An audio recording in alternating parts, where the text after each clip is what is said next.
Вы смотрите новости в прямом эфире, в студии Валерия Наумова. Здравствуйте. Вначале коротко о главных темах этого выпуска.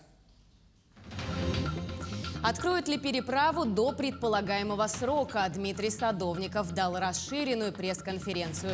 Расскажем об этом подробнее. Территория книги и чтения. Якутию отметили на всероссийском конкурсе «Самый читающий регион». Спорт – это жизнь. Ученики столичных школ в скором времени могут начать соревноваться по мини-футболу в формате лиги.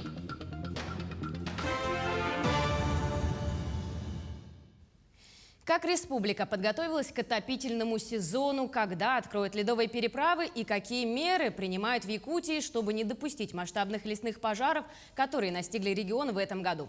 Первый заместитель председателя правительства Дмитрий Садовников дал расширенную пресс-конференцию. Вопросы касались и аварийных отключений, и строительства новой ГРЭС. Ее запуск запланирован в 2025 году. Вице-премьер также отметил, что зимники в районе Якутска и Жатая запустят после прохождения технических регламентов и когда толщина льда на реке Лени будет соответствовать нормативам. Конечно, есть и те, кто уже сейчас, рискуя жизнью, пересекает переправу. Таких будут карать рублем и административной ответственностью. Сегодня замеры берутся, но в некоторых участках реки Лена лед еще тонкий, составляет 12 сантиметров, где-то 20. И, безусловно, это пока нам не позволяет, чтобы мы сказали, что в том или ином участке у нас зимник открыт, и сегодня легализованно можно проезжать по этим участкам. Для себя ставили срок до 10 декабря, но мы хотим переместиться, если это позволит, до 5 декабря. Открыт где-то на тех или иных участках, если это позволит, повторюсь, толщина льда. Стоит отметить, что в республике началось плановое открытие некоторых ледовых переправ и автозимников. В частности, открыты участки в Абыйском, Верхоянском, Тампонском и Кобяйском районах. Что касается территории Якутска, Жатая и Усть-Алданского района, то здесь пока действуют ограничения. Сегодня официально открытых переправ через реку Лена на этом участке нет. Перейдем к эпидобстановке. За минувшие сутки в республике выявили 260 новых случаев COVID-19. Из них в Якутске обнаружили 120 случаев, в Мирнинском районе 28. В Нерюнгринском 21, в Алданском 13, в Хангаласском 11, а в Мегино-Кангаласском районе 10. Еще в 15 районах республики зафиксировано от 9 до 1 заразившихся. А между тем, на территории Нерюнгринского района эпидобстановка остается по-прежнему весьма напряженной. Заболеваемость как острыми респираторными инфекциями, так и коронавирусной инфекцией не снижается на протяжении нескольких недель. Подробности далее. За прошедшую неделю в Нерюнгринском районе зарегистрировано порядка 740 случаев заболевания респираторными инфекциями, а за предыдущую около 660. То есть прирост заболеваемости в неделю составляет 20-25%. Увеличение заболеваемости отмечается как среди взрослого, так и среди детского населения. Среди детского населения основная возрастная категория 7-14 лет. И заболеваемость распространяется среди взрослого населения старше 15 лет, в том числе и среди работающих граждан. Заболеваемость протекает в разных формах, в том числе и есть лица, которые попадают в инфекционные стационары в связи с тем, что заболеваемость принимает более тяжелые формы течения. По коронавирусной инфекции ситуация также не становится легче. В связи с открытием аэропорта начинается дополнительная миграция. Заезд вахтовых работников и низкие темпы вакцинации – все это дает толчок к росту заболеваемости. Следует отметить, что вакцинированные лица при заражении переносят заболевание легче и выделение вируса значительно ниже, нежели от лиц, не прошедших вакцинацию. Также по постановлению главного санитарного врача Российской Федерации теперь вакцинированные граждане, состоящие в контакте с заболевшими, не будут обязаны соблюдать режим самоизоляции. На сегодняшний день первым компонентом привито у нас 33 950 человек, что составляет 73,8% от плана вакцинации и 58% от населения, взрослого населения Нерюнгринского района. Вторым компонентом привито 18,5 тысяч. Так как дети не относятся к группе подлежащих вакцинации, распространение коронавируса среди детского населения стремительно растет. На сегодня на дистанционное обучение переведены 25 классов общеобразовательных школ и 7 групп дошкольников. Оперативным штабом принято решение о переводе на дистанционную форму обучения учреждений дополнительного образования. Дальнейшая ситуация зависит от темпов вакцинации, которые позволят массово и в экстренном порядке обеспечить необходимую иммунную прослойку среди населения. Ирина Кичигина, Вадим Барашков, Нерюнгри. Перейдем к другим темам. В столице региона проходит первое выездное научное заседание по вопросам научно-технологического обеспечения развития арктической зоны России с международным участием. В мероприятии принимают участие члены-корреспонденты Российской академии наук из Архангельска, Карелии и Москвы, а также ряд ученых из других субъектов страны в формате онлайн. Вопросы развития арктических зон являются актуальными не только для нашей страны, но и всего мира. Так, в рамках заседания будут рассмотрены другие немаловажные вопросы. По итогам этого заседания будут прописаны пожелания и рекомендации, а также конкретная программа по дальнейшему изучению Арктики и Севера. Нам необходимо объединять усилия для того, чтобы максимально полно развивать исследования в этой зоне страны, которая критически важна в целом для развития экономики, социальных условий жизни в Арктике.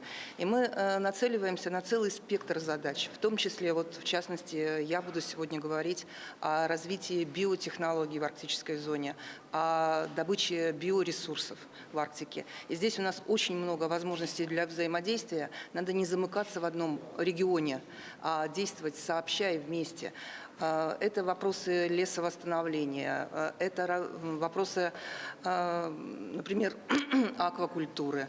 Целый спектр задач – это, конечно же, работа по здоровью населения, по здоровьесбережению, по развитию социальных условий для жизни в Арктике. Это огромный спектр задач, по которым мы можем работать вместе и должны работать вместе. Вот это сегодня основная задача нашего заседания. Российский книжный союз в 6-й раз подвел итоги всероссийского конкурса «Самый читающий регион». В этом году Республика Саха-Якутия отмечена почетным статусом территория книги и чтения. На торжественной церемонии награждения лауреатов конкурса побывала съемочная группа нашего телеканала. Специальный приз «Территория книги и чтения» присуждается регионам-лидерам, получившим звание «Литературный флагман России» не менее 3 раз за последние 5 лет. Якутия стала 3-м регионом страны, которая получила эту высокую награду. Мне кажется, что в Якутии сохранились эти традиции такого бережного привития любви к книге, к чтению нашим самым маленьким читателям. Это огромная работа, и она в республике проводится прекрасно и заслуживает самых добрых слов.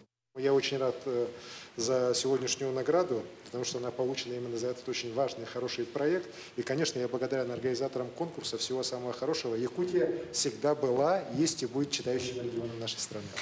Ключевым конкурсным проектом Якутии в этом году стала программа «Пространство чтения Арктики». Проект поддерживает развитие литературы на языках коренных народов Севера и охватывает 13 арктических районов.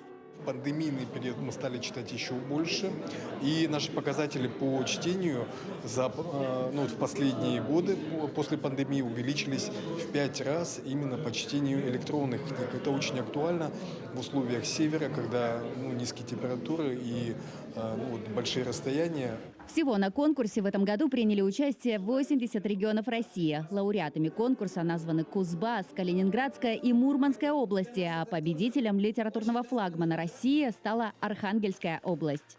Туяра Константинова, Айсена Бурнашова, Виктор Олесов, Москва. Рисунки, которые будут растиражированы по всему миру. В Якутии продолжается деятельность проекта «Открытки добра». Такое благотворительное мероприятие проводится в нашей республике уже не первый год. Суть проекта заключается в следующем. Дети делают рисунки на заданную тему, изображения впоследствии становятся настоящими почтовыми открытками. Деньги, вырученные от продаж открыток, передаются в благотворительный фонд «Харысхал». Далее эти средства отправляются на различные добрые дела. прошлом году часть средств, которые поступили к нам от «Открыток добра», мы отправили на приобретение новогодних подарков.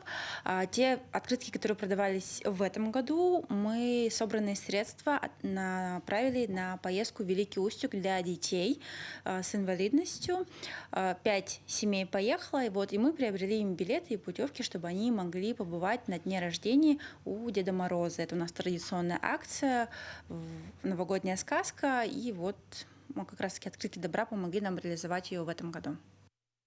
Все приходящее, а музыка вечна. Детский образцовый оркестр отмечает сегодня свой 65-летний юбилей. О развитии художественного направления детского творчества и о деятельности юного музыкального коллектива смотрите в сюжете Надежды Саханской.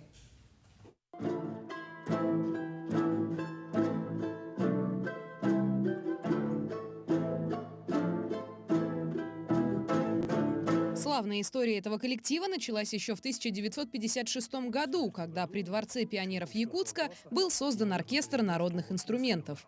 За годы существования музыкальный коллектив продолжает совершать огромный путь, наполненный творческим поиском и вдохновением. Не каждому, скажем так, детскому оркестру исполняется 65 лет. И более того, наш детский оркестр народных инструментов, он единственный во всей республике. И накоплен уникальный опыт, потому что приходят дети без предварительного отбора, без какого-либо собеседования, просто желающие играть на музыкальных инструментах. Оркестр совершенствуется с каждым годом. Мастерство игры на музыкальных инструментах растет. Некоторые по завершении своей творческой деятельности в оркестре не забывают родную альма-матер и продолжают заниматься музыкой, больше уже, конечно, для души. Многие выпускники, даже которые давно закончили, они продолжают заниматься музыкой, присылают мне свои исполнения на гитаре, на песни поют и сами говорят о том, что это очень полезно им и нужно им. Тем временем ученые говорят, что занятия музыкой дисциплинируют, помогают всесторонне развиваться и несут только положительный характер. Игра на музыкальном инструменте, она мне дает усидчивость. Я стала более усидчивой, и это помогает мне в учебе. Первый год сложно влиться в коллектив. Когда ты самый маленький, все остальные уже такие большие, все друг с другом разговаривают. А во второй год я уже как-то влилась в оркестр, и мне стало куда легче. Тщательная и кропотливая работа, высокий профессионализм и неиссякаемый энтузиазм. На этом и строится любовь к музыке, которую дети играют в первую очередь для себя, но с таким заразительным мастерством, что она начинает и звучать для других, причем на международном уровне. Декорации установлены, музыкальные инструменты уже настроены. Сегодня вечером состоится юбилейный концерт, посвященный 65-летию оркестра Дворца детского творчества. Надежда Саханская, Григорий Николаев, Якутск. Завершим наш выпуск новостями спорта. Учащиеся школ Якутска в следующем году могут начать соревноваться по мини-футболу в формате лиги. Министерство образования совместно с Футбольным союзом республики разрабатывает проект нового турнира. Идея заключается в том, что победители и призеры будут выявлены по итогам большого количества игр, которые на протяжении нескольких месяцев пройдут по круговой схеме с выездными и домашними матчами. Абсолютно новый формат для школьных турниров сначала будет применен в Якутске, а в случае успеха будет внедряться по всей республике. Проект «Школьная лига» практически готов. Его реализация начнется с улучшением эпидемиологической ситуации в регионе. Мы пока предварительно пилотно хотим запустить порядка 10-12 школ в городе Якутске. Сейчас мы определяем, какие это будут школы. Если это пойдет, мы хотим это проецировать на всю республику.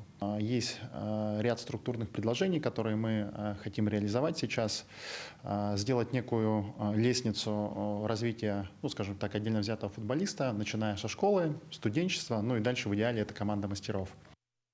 На этом наш выпуск подошел к концу. До новых встреч в эфире.